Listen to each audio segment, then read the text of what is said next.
More transgender children in St. Louis are coming forward and getting medical help now than ever before. Doctors are blocking puberty, so these kids don't have to grow up in the wrong body.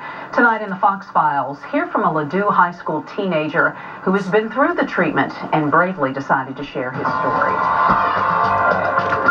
Okay. 17-year-old Will Copeland is a senior at Ladue. He was born a female, but told his dad he was really a boy when he was just a toddler. I was sitting on the changing table. I was 2 years old, or 2.5, and I asked him, why did God make me wrong? And he said, what do you mean? What are you talking about? And I said I was supposed to be a boy. And he's never wavered. Will grew up as Grace. Some saw Grace as a tomboy. Others thought she was a boy based on her looks. I hated going in public and ordering food. My parents would always say, oh, she'll have chicken. And then the waiter would kind of look at me weird. Or going into the women's bathroom. That was not fun. Will credits his transition from female to male with treatment he received at Children's Hospital. At age 12, doctors gave him hormone blockers, preventing him from going through female puberty. Other kids get to be excited about, oh, when I grow up, I want to be an astronaut. I want to be the president. I was just terrified because I didn't want to be a woman.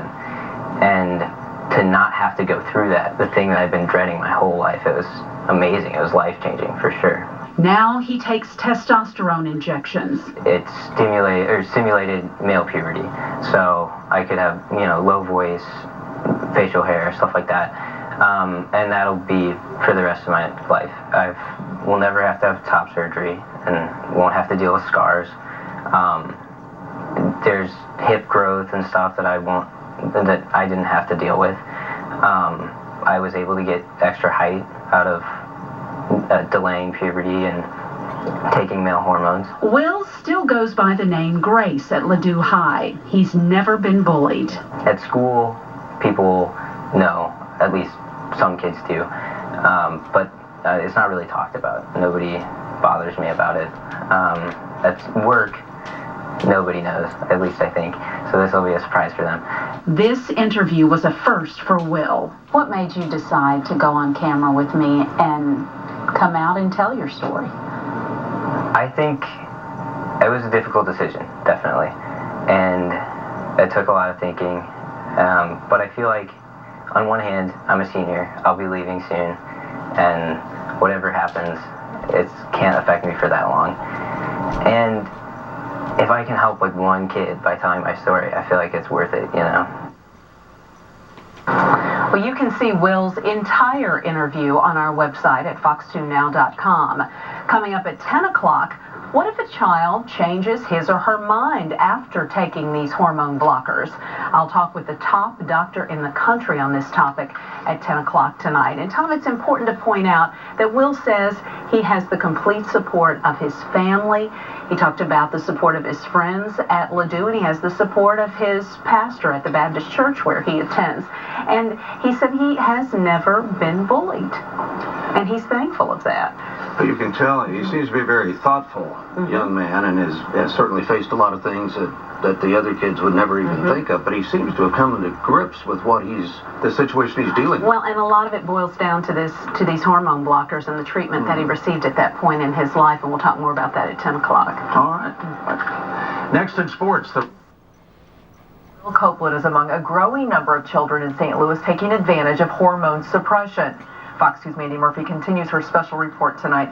Really interesting story, Mandy. Well, Sandy, we're talking about children who go through psychological testing and have no doubt in their mind that they were born in the wrong body.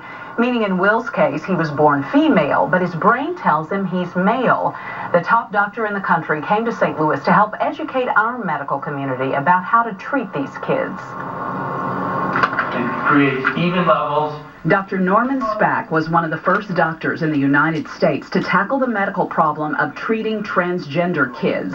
1 in 5 of his patients at Boston Children's Hospital had tried to self-mutilate or commit suicide because of the effects of puberty on their bodies. He and doctors in St. Louis are now giving children like Will Copeland hormone blockers to stop puberty. At the very beginnings of the pubertal process, we're talking about girls aged 10 to 12, boys aged 12 to 14, then odds are so overwhelming that they will hold on to that belief for the rest of their life. If the children don't get the hormone blockers before age 16, it's too late.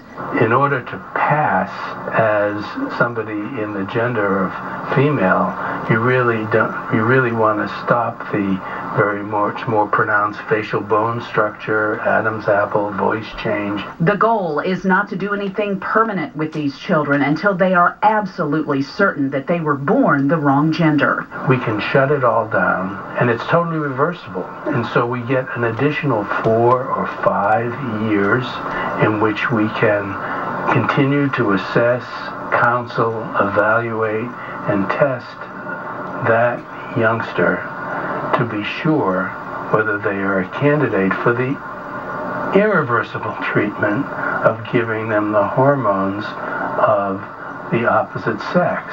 At St. Louis Children's Hospital, Dr. Abby Hollander has seen the number of children coming to her for treatment of gender dysphoria skyrocket in the last 5 years. I could count them on one hand, but even in the last 6 months, I've had at least 8 new referrals, and I'm currently following at least a dozen kids with gender dysphoria who are in various stages of puberty.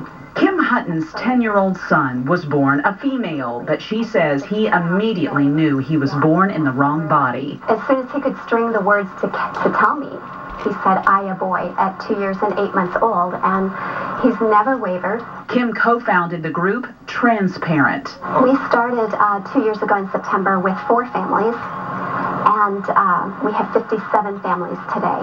So, and with really no advertising. What does this tell you about transgender kids in St. Louis? There's a lot more out there than we even know about. Doctors attribute the growing number of transgender children seeking medical treatment to public awareness and acceptance. Sandy? So if these kids stop taking the hormone suppressors, what happens? They would immediately go into puberty of their birth gender. Okay. So it is reversible, and they would have more permanent surgeries later in life, but it is reversible and gives them time to make sure this is exactly what they want to do. And we've much more of Dr. Spack's interview, the full interview, on our website, fox2now.com. We also have links provided to all of the organizations that we mentioned tonight. So if anyone's looking for information, our website's really the place to go to. All right, great. Mandy, thank you so much. Very interesting. Still ahead.